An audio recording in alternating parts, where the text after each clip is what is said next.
işlerim kalay? Keremet mi? Alın bakalım. İnanılmaz ne oldu? Yaylaq taqtaların қозғалысы. Қалай қозғалады? Қай бағытта қозғалады? Қай бағыт мысалы 2 литосфералық плита бір-біріне жақындаса, немесе алшақтаса, 1 литосфера астына түсіп, 1 литосфералық тақта оның жоғары бөлігіне өтетін үрдістердің бәрін сипаттап Беделжан.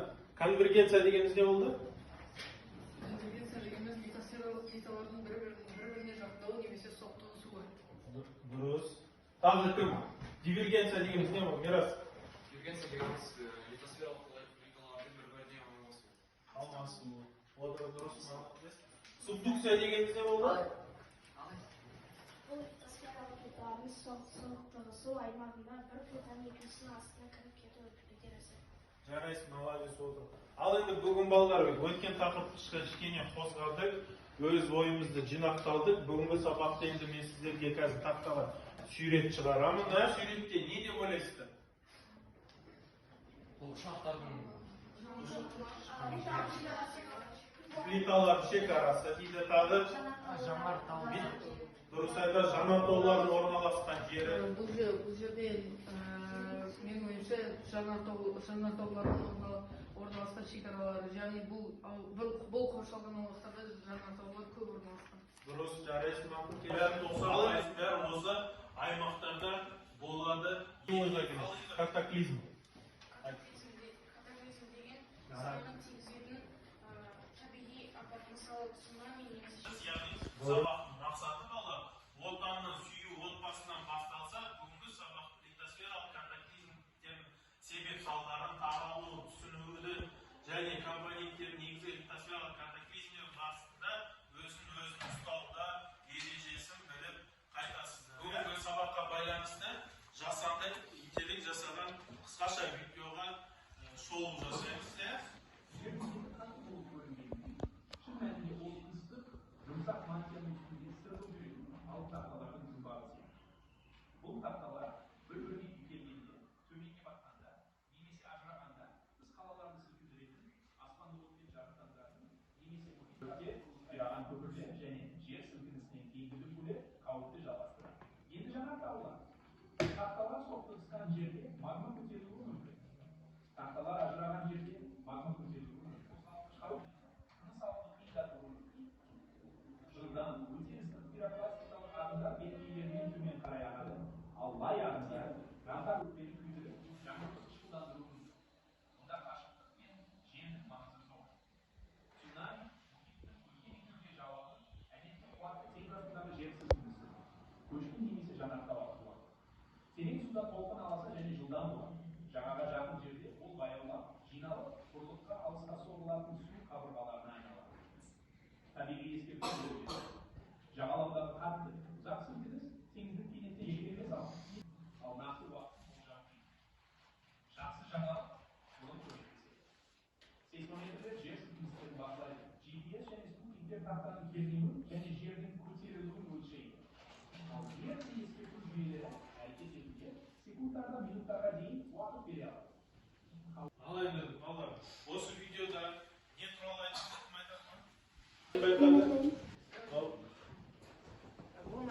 Бұл видеода жер сілкінісі және де вулкан атқылау туралы нақты көрсетілген.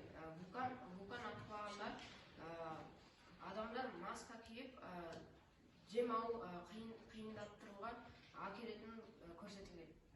Тағы? сондай-ақ өзегі литосфералық плиталардың қозғалған кезде не болатынын, қалай болатынын, не себебі болатынын. Бұл видеода жер сілкінісінің қалай пайда болатыны туралы айтылған, және тағы да литосфералық апаттар қалай пайда болатыны айтылған, және цунамидің қалай пайда болатыны айтылған. Цунамидің пайда болу себептері қуатты су астындағы жер сілкінісінен туындайды. Молодец, жарайсың. Başı бірінші топ, яғни бізде жер тобы, бізде капитанымыз кім болады? Арай болады. Екіншіде топ, бізде жанартау тобы, яғни Шария болады.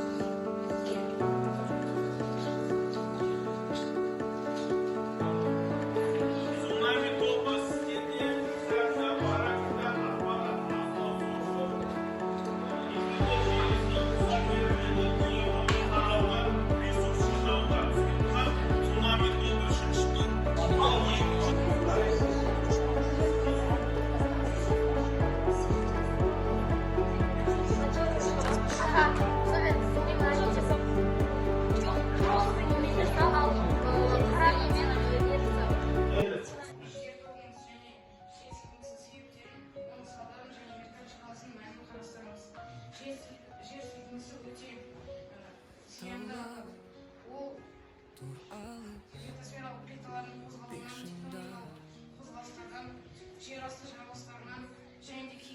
басқан асқар алып берді жер ана тебіреніп жырлайды өз тарихын бәрімізге айтады өзіңді ағады сыбырлағанда сақтар сырын тереңнен ақпай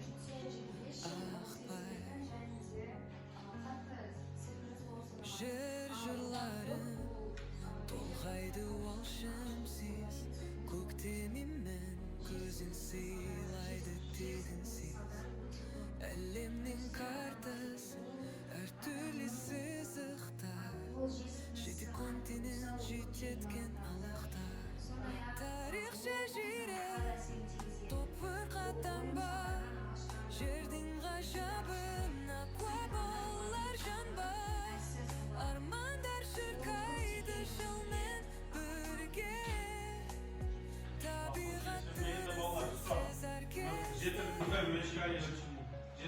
көксеп жатқан жол жазира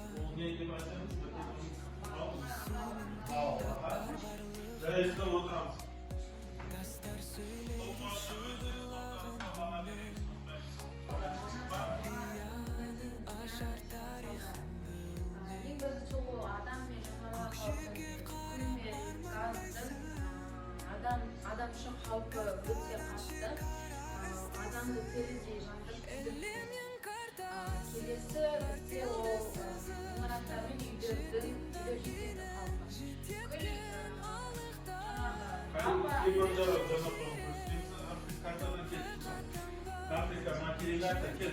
Африка материалята. Килиманджаро қайсың Ал енді жалпы тағы бір сұрақ алдыға қараймыз балдарға. Екінші топқа сұрақ балдар. Жанартаудың ең биік жері не деп аталады? Ең биік орын. Шыны не дейміз Жанартау?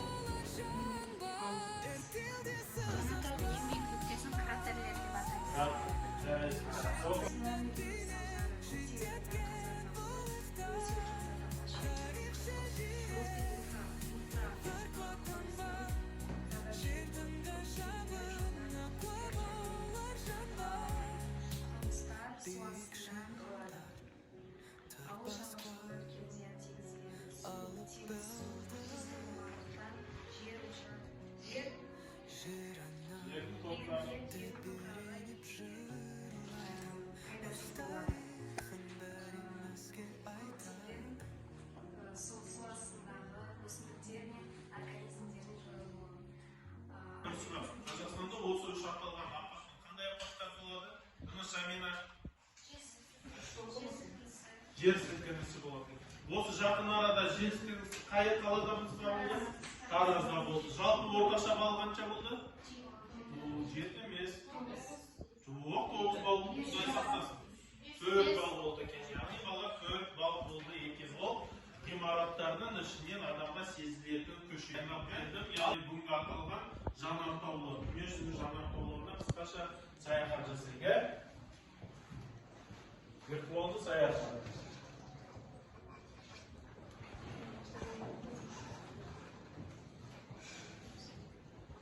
Міне жер шары балалар.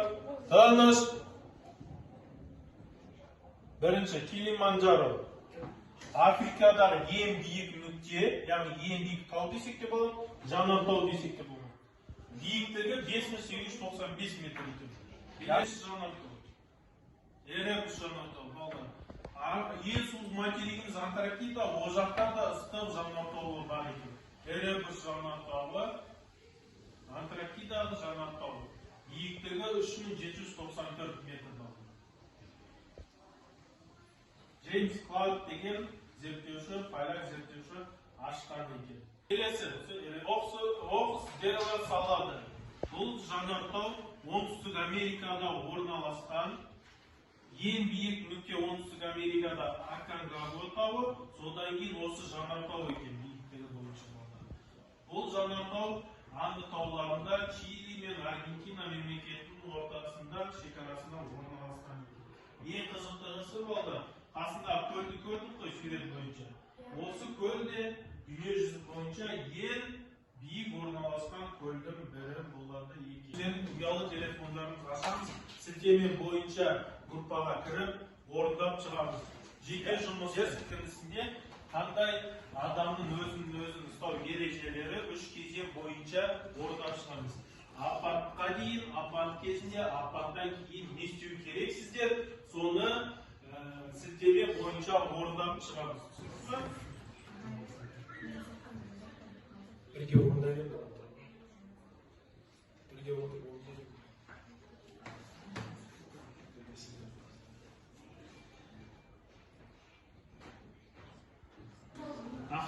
Біріншіден, апатқа дейін адамдар не істеу керек екен, яғни жер сілкінісі болған кезде апатқа дейін не істеу керек адам? Айтамын.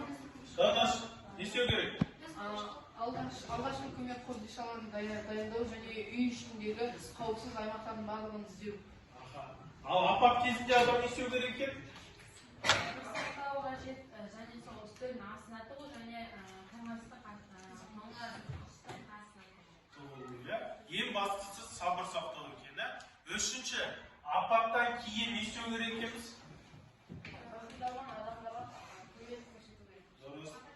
Тағы? Көмек керек адамдарға көмек көрсетті. Тағы? Дұрыс, тағы?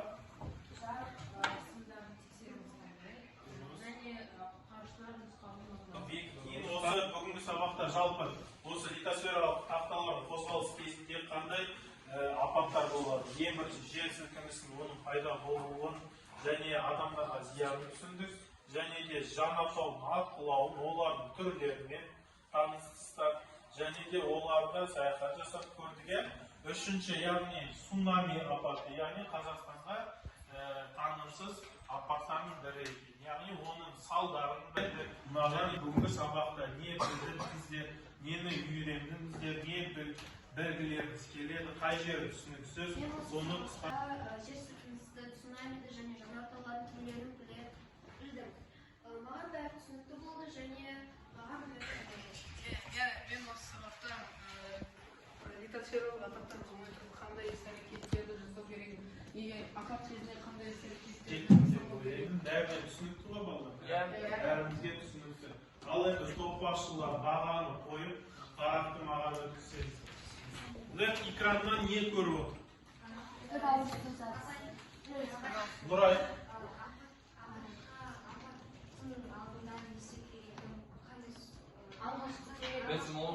Мирас.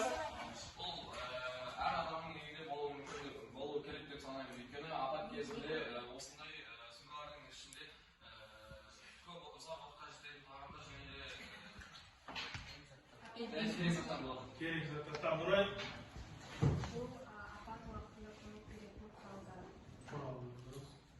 Жалпы бұны не дейміз балалар? Қандай сумка дейміз? Аптечка емес.